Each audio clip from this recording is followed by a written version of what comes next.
제가 오늘 인생에서 살면서 이제 겪은 성장 이야기를 단계별로 해보려고 합니다. 단계별로. 첫 번째는 외적 성장 이야기입니다. 외적 성장 이야기가 뭐냐? 먹고 사는 이야기입니다. 먹고 사는 이야기. 저는 진짜 많이 부족한 사람인데요. 저는 대학교를 꼴찌로 합격합니다. 추가해 이렇게 진짜 2월 달에 합격 통보를 받았어요. 그래서 그 대학교에 들어가서 졸업할 때는 평점이 4점이 넘습니다. 대학원에 가서 해외 대학에서 박사학위도 받습니다. 그 결과 이제 32살에 대한민국 이제에서 제일 유명한 대기업에 과장으로 입사를 합니다. 잘 나갔어요. 이게 승승장구를 많이 했습니다. 그리고 이제 회사에 가서도 회사 생활도 잘했어요. 고과도 잘 받았습니다. 근데 좀만 더 열심히 하면은 30대 부장도 하겠는데? 그런 생각이 들더라고요. 저는 계속 열심히 살았어요. 계속. 근데 그게 막 TV에서 나오는 사람들이 말하는 거 있잖아요. 막 여러분 가슴 뛰는 꿈을 쫓으세요. 그런 건 절대 아니었어요. 그냥 열심히 살았어요. 왜? 잘 먹고 잘 살고 싶어서. 그런데 그렇게 열심히 살던 저 인생의 그 기준과 관점을 바꾼 엄청난 일이 제 인생에서 발생합니다. 제 딸이 태어납니다. 근데 이제 제 딸이 태어나서 제 행복보다 인생에서 더 중요한 행복이 생겼어요. 제 딸의 행복. 근데 이제 고민을 막 하기 시작한 거예요. 과연 우리 딸이 우리나라에서 미래 행복할까? 솔직히 저도 절대 안 행복할 거라고 결론을 내렸습니다. 그래서 저도 이제 결심을 했어요. 세상에 보탬이 되는 일을 해보자.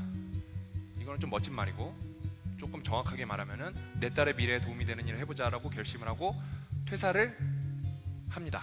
이제 퇴사를 했으니까 이제 뭐예요? 꿈을 쫓아가야겠죠. 그럼 막 제가 후후 막 이러면서 꿈 쫓아갔을까요? 절대 아닙니다, 여러분. 이제 일단 퇴사를 했으니까 뭐가 없어졌죠? 예, 월급이 없어졌습니다. 저는 역설적으로 더 먹고 사는 일에 집중하게 됐어요. 그래서 진짜 죽어라고 책을 써서 8개월 만에 첫 책을 출간합니다. 그리고 한 권이라도 더 팔아보려고 서점에 가서 호객행위를 합니다. 그래서 제가 4시간 넘게 책 좀 보세요 막 그랬거든요. 그래서 많이 팔았을까요? 한 권 팔았어요. 한 권. 모르시는 분한테. 시급으로 따져보니까 300권 조금 안 되더라고요. 그렇죠? 근데 제가 계속 그렇게 나가니까 페이스북 친구분들이 서점으로 놀러 오셨어요. 그래서 이야기를 나누게 됐죠. 이야기를 나누다 보니까 고민을 듣게 됐어요. 고민을 듣다 보니까 제가 상담을 해드리게 됐죠. 그렇죠? 그분이 이제 또 댓글에다가 쓰시는 거예요. 박사님 오늘 상담해 주셔서 너무 감사합니다. 그 글을 보고 나도 상담 받으러 가야지 하고 사람들이 더 많이 나오셨어요. 그렇게 해서 저는 졸지에 서점에서 상담을 해준 아저씨가 됩니다. 근데 그게 힘든데 되게 행복했어요. 그렇게 하는 게 누구한테 제 삶이 도움이 될 수 있다는 게. 제 첫 책은 잠깐이지만 에세이 분야 베스트셀러가 되기도 합니다. 여전히 생활하기엔 택도 없는 돈이지만 그래도 생활비를 벌어보게 됩니다. 제 스스로의 힘으로요. 그래서 저는 이 시기는 과도기적 단계라고 부릅니다. 근데 제가 이 이야기를 한 이유는 진짜 꼭 정말 드리고 싶은 말이 있어서 이야기를 했어요. 왜? 여러분이 꿈을 바로 이루고 의미 있는 일만 할 확률은 거의 없다고 보시면 됩니다. 여러분이 원하는 것만 할 수 있는 건 세상에 없어요. 외적인 게 충분히 임계점을 넘지 않으면은 여러분 진짜 하고 싶은 일, 내적인 게 꽃을 피울 수가 없어요. 상식적으로 생각해 보세요. 제가 책 못 팔아갖고 먹고 사는 거 해결 못했으면 여기 나와서 서 있을까요? 어디서 알바하고 있겠죠, 그렇죠? 그게 현실인 거예요, 여러분. 그걸 꼭 아셨으면 좋겠어요. 그렇게 책을 계속 쓰면서 운이 좋게 제 영혼의 파트너인 고영성 작가님을 만나서 완벽한 공부법이라는 책도 썼고 진짜 베스트셀러 작가가 됩니다. 진짜 먹고 살만해졌습니다. 그래서 어때요? 더 내적인 성장, 제가 원래 하려고 했던 일에 집중하고 싶었어요. 그래서 그걸 좀 더 제대로 해보려고 제 뜻과 100% 일치하는 사회적 기업인 체인지 그라운드에 제가 합류를 하게 됩니다.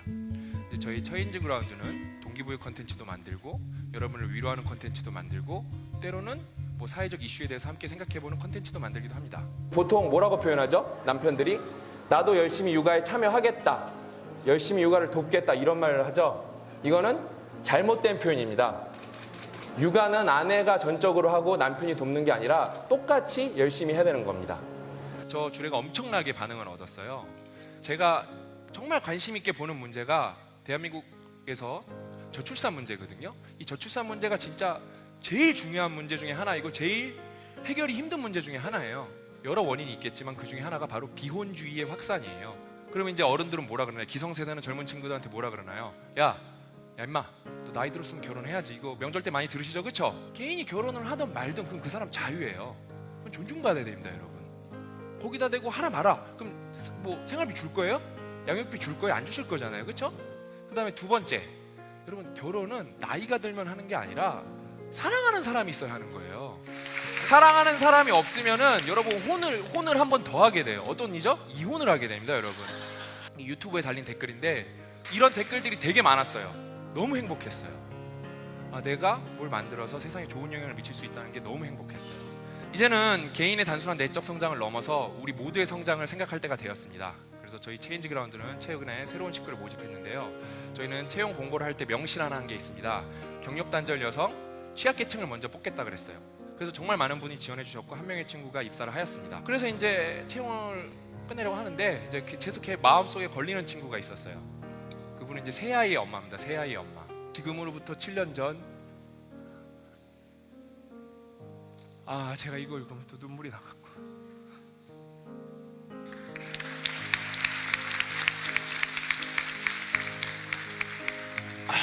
죄송합니다 여러분. 제가 이 글만 읽으면 감정이입이 너무 많이 돼요. 너무 불쌍하잖아요.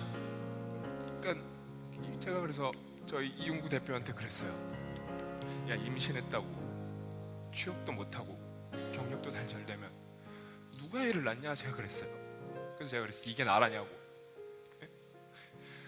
근데 이제 이거는 더 이상 이 PD님을 하나 뽑고 말고의 문제가 아니었어요. 제 입장에서는. 왜? 제가 이거를 지금 해결을 못하면은 제 딸 채아가 20년, 30년 뒤에 똑같이 겪을 문제였어요. 그래서 제가 독단으로 채용을 결정을 합니다.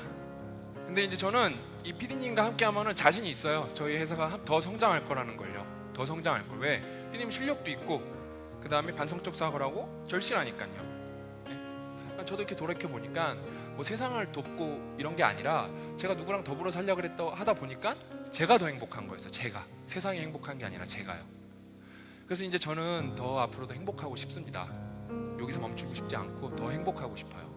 그래서 저랑 같이 일하는 고영성 작가님과 그 다음에 저희 체인지 그라운드, 여기 페이스북 친구분들도 많이 오셨는데 이 친구분들과 함께 더 고민하고 더 노력할 예정입니다.